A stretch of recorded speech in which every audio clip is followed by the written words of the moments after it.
बिस्मिल्लाहिर्रहमानिर्रहीम। तो आज हम अपना next important topic diffuse and multi nodular goitre, ठीक है। तो सबसे पहले हम देखते हैं गॉइटर कहते हैं इनलार्जमेंट ऑफ थायराइड ग्लैंड, ठीक है, उसे हम कहते हैं गॉइटर। अब ये रिफ्लेक्ट क्या करता है, impaired senses of thyroid hormones, ठीक है, कि सेंसेस जो है वो कम हो रही है, इस वजह से ग्लैंड का साइज जो है वो बढ़ चुका है, बढ़ता है क्योंकि कंपनसेटरी बढ़ता है। अब हम देखते हैं इसकी पैथोजेनेसिस तो क्या है।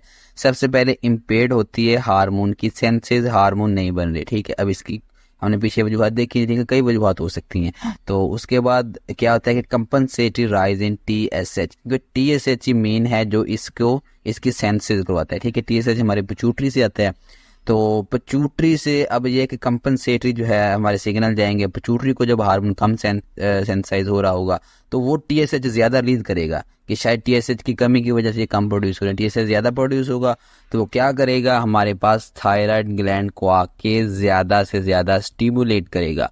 जब ज्यादा हार्मोन ज्यादा स्टिमुलेट करेगा तो हमारे पास क्या होगा, क्योंकि ये एक्ट करता है, इसका मेन काम होता है जो हमारे थायराइड फॉलिकल्स है ना, उसके अंदर जो सेल्स हैं जो को प्रोड्यूस कर रहे होते हैं हार्मोन्स, उनको बढ़ाना, ठीक है, उनके फंक्शन को नॉर्मल रखना। तो ज्यादा प्रोड्यूस होगा तो उनका फंक्शन ज्यादा होगा, तो उनका हाइपरप्लेजिया होगा थायराइड फॉलिकुलर सेल, ठीक है। वो आपने देखे थे ना कोलमनर सेल्स, हमने पीछे देखे हैं, तो उनका हाइपरप्लेजिया होता है और हाइपरट्रॉफी, ठीक है। ये चीज हो जाती है जिसकी वजह से थायराइड ग्लैंड का हमारे पास साइज जो है वो बढ़ जाता है। देन वी से here that gross enlargement of the thyroid gland, ठीक है।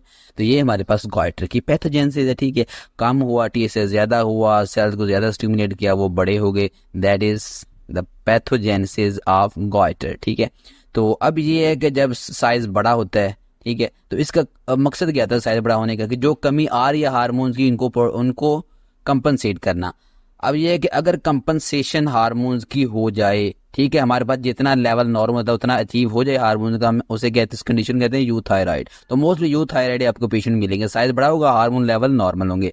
अब रिकरेंस, अगर रिस्पॉन्स जो है वो इनएडिकेट हो टू ओवरकम द हाइपोथायरिज्म, ठीक है, कम हार्मोन प्रोड्यूस हो रहे हैं, उसको कंपनसेट ना कर सका, तो हम उस कंडीशन कहते हैं गॉइट्रस हाइपोथायराइडिज्म, ठीक है। मोस्टली यूथायराइड आपको मिलते हैं। उसके बाद इंडेमिक गॉइटर, इसकी टाइप्स हैं, उसमें पहले इंडेमिक है, और उन एरियाज में होगा जहाँ पे आयोडीन के लेवल जो है वो कम है। हम इसे इंडेमिक गॉइटर उस वक्त कहते हैं जब 10% से ज्यादा पॉपुलेशन में आपको गॉइटर मिलता है, या मोस्टली किन एरियाज में, माउंटेन एरियाज में, ठीक है। और ये उन एरियाज में आप कह लें कि ये जो आयोडीन है सॉइल में, वाटर में, फूड में, हर चीज में ये कम होती है, इस वजह से, ठीक है, माउंटेन एरियाज में ये कम होती है, तो वहां पे आपको ये गॉइटर मिलता है। तो स्पोरेडिक गॉइटर ये लेस कॉमनली है, ठीक है, बनिस्बत एंडेमिक गॉइटर के। इसका पीक इंसिडेंस होता है प्यूबर्टी में, ठीक है, और मोस्टली फीमेल्स में, ठीक है। तो अब फिजियोलॉजिकल डिमांड, क्योंकि प्यूबर्टी में T4 की डिमांड बढ़ जाती है, क्योंकि इसका मेन काम है मेटाबॉलिज्म को रेगुलेट करना। मेटाबॉलिज्म तेज होता है, इसकी डिमांड बढ़ती है, तो सेल जो है वो बड़ा होना शुरू हो जाते हैं, ठीक है। अब सब्सटेंसेस जैसा कि excessive calcium, cabbage, cauliflower, turnips, प्याज को कहते हैं, ये चीजें जो हैं ज्यादा यूज करें तो इनके ज्यादा यूज से भी स्पोरेडिक गॉइटर हो जाता है। तो मोस्ट केसेस में इसकी वजह जो है वो अननोन होती है, ठीक है। तो कुछ केसेस में आप कह लें कि जेनेटिक काज भी हो सकती है, जेनेटिक काज ही कहते हैं, लेकिन मोस्टली हमारे पास अननोन काज होते हैं। जैसे कि फिजियोलॉजी में सारे मैकेनिज्म हमने देखे एट द एंड, बाद में गाइडेंस कहते हैं कि मोस्ट कॉमन इसकी काज जो है वो अननोन है। अब क्लिनिकल फीचर देखते हैं, मोस्टली ये मास वैक्यूम साइज बड़ा हो जाता है, तो ये नेक में बड़ा होता है, तो नेक में जितने भी स्ट्रक्चर हैं उनकी ये कंप्रेशन करता है, उसकी वजह से एयरवे ऑब्स्ट्रक्शन होगा, ठीक है, डिस्फेजिया होगा, compression of large neck and upper thorax vessels. तो ये वेसल की जो कंप्रेशन करता है इसको सुपीरियर वेना केवा सिंड्रोम भी कहते हैं, ठीक है। तो ये इसके सारे फीचर हैं। तो चलिए अब हम इसका निमोनिक्स देख लेते हैं गॉइटर का, ठीक है। अब आपको इसमें क्या सामने की नजर आ रही है, खूबसूरत सी गॉट नजर आ रही है, ठीक है। हमारे टॉपिक का नाम भी गॉट होगा, ठीक है। तो इसका आपका इनिशियल जो नेक वाला पोर्शन है वो आपको स्मूथ नजर आ रहा है, ठीक है, इस गॉड का, लेकिन पीछे आपको मल्टीपल नोड्यूल्स नजर आ रहे हैं, ठीक है। तो हमारे टॉपिक का नाम भी यही होगा, ठीक है, डिफ्यूज, ठीक है। ये देखें ना कितने नोड्यूल नजर आ रहे हैं, आगे डिफ्यूज है, पीछे मल्टीपल नोड्यूल्स नजर आ रहे हैं। तो diffuse and multi nodular goitre, ठीक है, that is the name of our topic, गौर से आप याद रखेंगे। अब ये जो इलेक्ट्रिशियन आपको एक नज़र आ रहा है, ठीक है, ये जो आगे खड़ा है, तो ये बकरी पे सवारी करता है, ठीक है, उस पे ड्राइव करके ये आया है। तो इस घर में क्या हुआ था, इसमें ये है कि ये आपको एक ना बॉक्स में या वाइट वाइट से बल्ब नज़र आ रहे हैं, ठीक है। सारे बल्ब जो हैं लाइक कलमनर सेल्स हैं, ठीक है। तो क्योंकि जो फोलिकल्स होता है ना, फोलिकल्स थायराइड के अंदर, उनमें कलमनर सेल्स होते हैं, ठीक है। तो ये कलमनर सेल्स आप कह लेके लगे हुए हैं जिनका हाइपरप्लेजिया और हाइपरट्रॉफी, ठीक है। तो ये हुआ है, ठीक है। तो ये डिफ्यूज जो आपका गॉइटर होता है उसमें ये हो जाता है। अब ये सारे जो बल्ब हैं कलमनर से आपको नज़र आ रहे हैं इस बॉक्स में लगे हुए हैं। अब ये क्या हुआ है, इन्हें ये फ्यूज़ हो गए। अब ये इन्हें डीफ्यूज़ करने आए, ठीक है, मीन इन्हें उतार के ये उनकी जगह नहीं लगाएगा। अब डिफ्यूज से बनेगा diffuse symmetrical enlargement of thyroid, ये आपको डिफ्यूज गॉइटर में मिलेगा, ठीक है। अब क्योंकि ये एक लाइन में लगे हुए हैं सारे बल्ब, तो ये एक सिमेट्री शो कर रहे हैं, ठीक है। इसी तरह थायराइड ग्लैंड में एक सिमेट्रिकल पूरे ग्लैंड की इनलार्जमेंट होती है, तो इस वजह से हम डिफ्यूज कह देते हैं। अब सेल्स कौन से होते हैं इसके अंदर, कलमनर सेल्स, ठीक है। ये एक लाइन में नजर आ रहे हैं कितने ज्यादा हैं, ठीक है, बल्ब लगे हुए, इनकी क्राउडिंग हुई है। और जैसे कि हम ग्रेव डिजीज में देखा था कलमनर सेल की क्राउडिंग होती है, ठीक है, तो वो ग्रेव के साथ, तो वो क्या फिर उसकी प्रोजेक्शंस बन जाती हैं, ठीक है। तो वही चीज़ इसमें भी होगी। तो अब ये जो है इसने कहा है कि ये इतने बल्ब इसके ज़ाया हो गए हैं, तो ये चेंज क्यों नहीं करवा रहे। अब वो कह रहा है कि या तो ये पंजाबी में या तो ईओ बल्ब है या लाइट नहीं चाहिए थी, ठीक है, या लाइट नहीं चाहिए उन्हें। कह रहा है या तो इनके पास यही बल्ब है, ठीक है, या फिर इन्हें लाइट नहीं चाहिए, इस वजह से ये चेंज जो है नहीं करवा रहे। अब ये इनके लिए ये नीचे एक बल्ब आपको बड़ा हुआ नजर आ रहा है, ठीक है, जो कि किस शक्ल का है, क्यूब टाइप है, ठीक है। तो क्यूब है, तो ऊपर हम पहले ये देखेंगे इससे बनता क्या है। ईओ से आयोडीन, ठीक है, आयोडीन, जब आयोडीन की कंसंट्रेशन ज़्यादा होगी, ज़्यादा अवेलेबल होगी, या थायराइड हार्मोन, ठीक है, उनकी उसकी ज़रूरत है या डिमांड कम हो जाएगी। इन दो कंडीशंस में हमारे पास क्या होगा, ये नीचे आपको देखें क्यूब शेप जो है बल्ब नज़र आ रहा है ना, तो क्यूब से आपने याद रखना है क्या, कोलॉइड, ठीक है। तो कोलॉइड गॉइटर में चेंज हो जाएगा, ठीक है। आपका कौन सा, डिफ्यूज। और डिफ्यूज गॉइटर था, उसमें आयोडीन एक्सेस थी, लेकिन थायराइड हार्मोन की आप कह लें कि ज़रूरत कम थी। तो इस कंडीशन में हमारा डिफ्यूज किस में चेंज हो जाता है, कोलॉइड में, ठीक है। ये क्यूब अबल से आपने याद रखना है। तो अब ये है कि ये क्यूब कोलॉइड गॉइटर को शो कर रहा है। पहले हमारे पास कौन सी एपिथेलियम थी ऊपर, कोलमनर एपिथेलियम, ठीक है। तो इसके अंदर एक तो क्यूब से आपने कोलॉइड गॉइटर याद रखना है, दूसरा आपने क्यूबॉइडल एपिथेलियम, ठीक है। पीछे जो डिफ्यूज में हमारे पास क्या हो रहा था कोलमनर एपिथेलियम का, hypertrophy and hyperplasia of epithelium of follicles, आपने ये बात ऊपर लिखनी है, ठीक है। तो वही है ना, क्राउडिंग और प्रोजेक्शन इसी वजह से होते हैं कोलमनर सेल की। अब नीचे क्रॉस में आपको ये बल्ब किस तरह का नजर आ रहा है, ब्राउन है, ग्लासी पेरेंट्स है इसकी, ठीक, ग्लास बाहर लगा हुआ है और ट्रांसल्यूसेंट नजर आ रहा है, ठीक है। तो ये आपको ग्रॉस में नजर आ रहा है, ठीक है। तो मजीद इसके माइक्रोस्कोपिक फीचर में वही है, पहले कोलमनर एपिथेलियम थी ऊपर डिफ्यूज में, तो वो किस में चेंज हो गई है, कोलमनर आहिस्ता आहिस्ता इन्वोल्यूट होती है। पहले हाइपर प्लेजिया और हाइपरट्रॉफी होती है, फिर इन्वोल्यूट होती है, फिर हमारे पास क्यूबॉइडल एपिथेलियम आ जाती है, ठीक है। तो अब ये इसमें हमारे पास कोलॉइड गॉइटर में क्यूबॉइडल एपिथेलियम आ चुकी है, ठीक है। और इसके साथ जब कोलॉइडल एपिथेलियम आती है क्यूबॉइडल, तो ये बहुत ज़्यादा कोलॉइड प्रोड्यूस करता है, ठीक है। तो इसमें कोलॉइडल, ठीक है, या कोलॉइड रिच ग्लैंड बन जाता है, ठीक है। तो ग्लैंड आपको कोलॉइड गॉइटर में कोलॉइड नेम इसी वजह से है कि कोलॉइड रिच ग्लैंड, ठीक है। कोलॉइड बहुत ज़्यादा आपको फोलिकल्स के अंदर मिलता है। तो ये है। उसके बाद ये पीछे आपको ना एक स्क्रीन नज़र आ रही है, ठीक है, ये देखें दीवार पे लगी हुई एक स्क्रीन है। तो ये स्क्रीन क्या शो कर रही है, इस घर के मुख्तलिफ रूम्स को शो कर रही है। उनमें ना मुख्तलिफ रूम्स में लाइट जो है वो इसी तरह फ्यूज हो रही है, ठीक है। कुछ रूम्स में, एक रूम में चेंज कर रहा है, दूसरे में चेंज कर रहा है, मीन कुछ में आपको डिफ्यूज कह लें कि गॉइटर मिल रहा है, और डिफ्यूज गॉइटर बाद में चेंज हो रहा है, क्योंकि चेंज कर जिनमें वो बल्ब चेंज कर रहा है, फ्यूज बल्ब की जगह वो दूसरा बल्ब लगा रहा है नीचे जो कोलॉइड, ठीक है, जो आपको क्यूबॉइडल कह दिया, दूसरा क्यूब शेप बल्ब है, ठीक है, वो चेंज कर रहा है, ठीक है।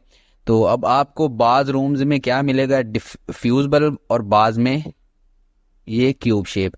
तो मीन आपके पास अब दो तरह के गॉइटर या कह लेंगे थायराइड मिलेगा। एक तो डिफ्यूज बाद जगह पर, उनमें आपको कौन सी एपिथीलियम मिलेगी, कोलमनर एपिथीलियम, ठीक है, उनकी हाइपरट्रॉफी और हाइपरप्लेजिया होगा।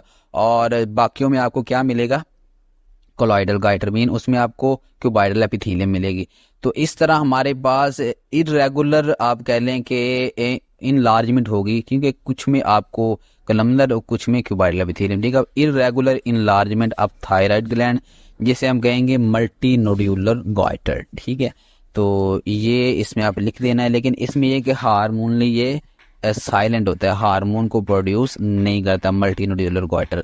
और साथ ही आपको एक ना स्टेप टूटी को ठीक कर रहा है, एक प्लम्बर है, ठीक है। प्लम्बर से आपने प्लम्बर सिंड्रोम याद रखने हैं। तो प्लम्बर सिंड्रोम में होता है क्या, ये टूटी से आपको पानी निकलता हुआ नजर आ रहा है नीचे, मीन इसमें जो थायराइड ग्लैंड है आपका वो क्या करेगा, हार्मोन प्रोड्यूस करेगा, ठीक है। तो इसमें थायरोटॉक्सिकोसिस होती है secondary to autonomous nodules, autonomous nodules बन जाते हैं, ठीक है। तो उसकी वजह से थायरोटॉक्सिकोसिस मीन थायरोक्सिन प्रोड्यूस होना शुरू है, पानी आपने कहना थायरोक्सिन प्रोड्यूस हो रहा है, ठीक है। ये जस्ट 10% में होता है। 10% कैसे आ रखे हैं, टूटी को ठीक करेंगे प्लम्बर 10 रुपीज लेगा, ठीक है। तो 10 रुपये से आपने 10% केसेज में, ठीक है, मल्टी नोड्यूलर गॉइटर के 10% केसेज में आपको क्या मिलेगा, प्लम्बर सिंड्रोम, यानी उसमें थायरोटॉक्सिकोसिस हुई होगी। अब हम मल्टी नोड्यूलर गॉइटर में ग्रॉस देखते हैं। ये आपको नीचे दो बाउल जो नजर आ रहे हैं, ठीक है। तो ये किस चीज से जमीन के साथ जुड़े हुए हैं, ये आपको ब्राउन कलर का जिलेटिनस मटेरियल नजर आ रहा है, उसने जमीन के साथ जोड़ा हुआ है। तो ये आपने इसे क्या कह देना है, ब्राउन जिलेटिनस कोलॉइड, ठीक है। तो brown and gelatinous colloid in nodules, ये जो मल्टीपल नोड्यूल्स बने होते हैं ना, इनमें इस तरह का आपको कोलॉइड नजर आता है, ठीक है। तो ये आप बकरी के ऊपर, ये गॉड के ऊपर भी देख लें, उसमें आपको ब्राउन सा ये कोलॉइड नजर आ रहा है। अब ये इसके आप थान पे देखें बकरी की, आपको क्या सिस्ट रेड रेड सी नजर आ रही है। एक बाउल में आपको ये रेड रेड सा ब्लड नजर आ रहा है, ब्लड हेमरेज को शो कर रहा है। और ये जो मिल्क दूसरे में नजर आ रहा है, ये कैल्सिफिकेशन को शो कर रहा है, ठीक है। और नीचे आपको ये ग्रास नजर आ रहा है, ग्रास में क्या फाइबर्स होते हैं, मीन फाइब्रोसिस। ये 4 चेंजेस भी इसमें ग्रॉस में नजर आएंगे, cystic change, haemorrhage, calcification and fibrosis, ठीक है। ये चीजें भी आपको इसमें नजर आएंगी। उसमें माइक्रोस्कोपिक में हमें क्या नजर आता है, ठीक है। अब मल्टी नोड्यूलर गॉइटर है, ठीक है। मैंने बताया बाद जगहों पे आपको डिफ्यूज मिल रहा है, बाद जगहों पे आपके कोलॉइड गॉइटर मिल रहा है, ठीक है। तो अब आपने क्या लिखना है, जैसे डिफ्यूज में क्या होता है, ठीक है, डिफ्यूज में क्या होता है, उसमें हाइपरप्लेजिया एंड हाइपरट्रॉफी होती है फोलिकल्स के एपिथेलियल सेल्स की। और उसके साथ ही जो कोलॉइड गॉइटर है उसमें आपको क्या होता है, इन्वोल्यूशन हो जाती है पिछले सेल की, कोलमनर सेल की, ठीक है। उसके जगह हमारे पास कौन सी आ जाती है, एपिथेलियम, हमारे पास क्यूबॉइडल, ठीक है। अब वही हम लिखेंगे कोलॉइड रिच फोलिकल्स, ठीक है, वो मिलेंगे आपको। Areas of epithelial hypertrophy and hyperplasia and inactive epithelium, inactive कौन से एपिथेलियम है, वही जो क्यूबॉइडल एपिथेलियम आपको कोलॉइड गॉइटर में मिलती है। अब मल्टी नोड्यूलर में आपको ये दोनों किस्म की मिलेगी, ठीक है। That's all for goitre. I think आपको मजा आएगा।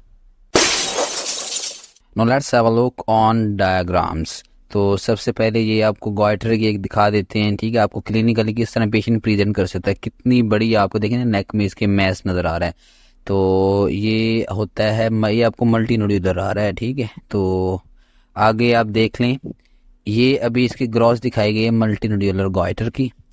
तो इसमें देखें आपको सिस्ट भी नज़र आ रही हैं, फाइब्रोसिस भी नज़र आ रही है, ठीक है। तो ये जो आपको ब्लैक ब्लैक ये देखें ना ऊपर, ये सिस्ट नज़र आ रही है। तो इस तरह की आपको मल्टीपल सिस्ट नज़र आ रही होंगे बाकी पार्ट्स में भी जब आप इसे कट करेंगे, ठीक है। उसके बाद नीचे आपको वाइट वाइट सा एरिया, ठीक है, ये फाइब्रोसिस हुई हुई है। तो फाइब्रोसिस और सिस्टिक चेन की एरिया, ठीक है, ये आपको मिलेंगे इसकी ग्रॉस में। तो आगे आपको इसकी माइक्रोस्कोपिक डायग्राम देखते हैं। तो माइक्रोस्कोप में क्योंकि इसमें आपको हाइपर प्लास्टिक, ठीक है, एपिथेलियम भी मिलती है, तो कोलॉइड बहुत ज़्यादा बढ़ जाता है, ठीक है। तो ये देखें ना आपको इसमें ये कोलॉइड जो है ये फोलिकल के अंदर, ठीक है, ये कोलॉइड कितना ज़्यादा नज़र आ रहा है, ठीक है। तो कोलॉइड्स इतना ज़्यादा हो जाता है कि ये देखें एपिथेलियम जो होती है ना वो कंप्रेस हो जाती है इससे, ठीक है, अंदर बहुत ज़्यादा मवाद है, तो वो जो फोलिकल की आप कहेंगे एपिथेलियम वो कंप्रेस हो जाती है, फ्लैटेंड हो जाती है, जिसकी वजह से इनएक्टिव हो जाती है। ठीक है, हार्मोन्स प्रोड्यूस नहीं करती। और ये आपको साथ ही क्या मिल रही है, ये हाइपर प्लास्टिक एपिथेलियम मिल रही है। ठीक है, वो प्रोट्रूड कर रही है ल्यूमन के अंदर। तो मल्टी न्यूड्यूलर में आपको एट द सेम टाइम दो टाइप्स के एपिथेलियम, इनएक्टिव फ्लैटेंड और हाइपर प्लास्टिक एपिथेलियम मिलती है। तो और इसमें आपको कैप्सूल भी जो है कोई प्रोमिनेंट नहीं मिलता है, in absence of prominent capsule. ठीक है, वो आपको यहाँ पे कोई प्रोमिनेंट कैप्सूल नजर नहीं आ रहा।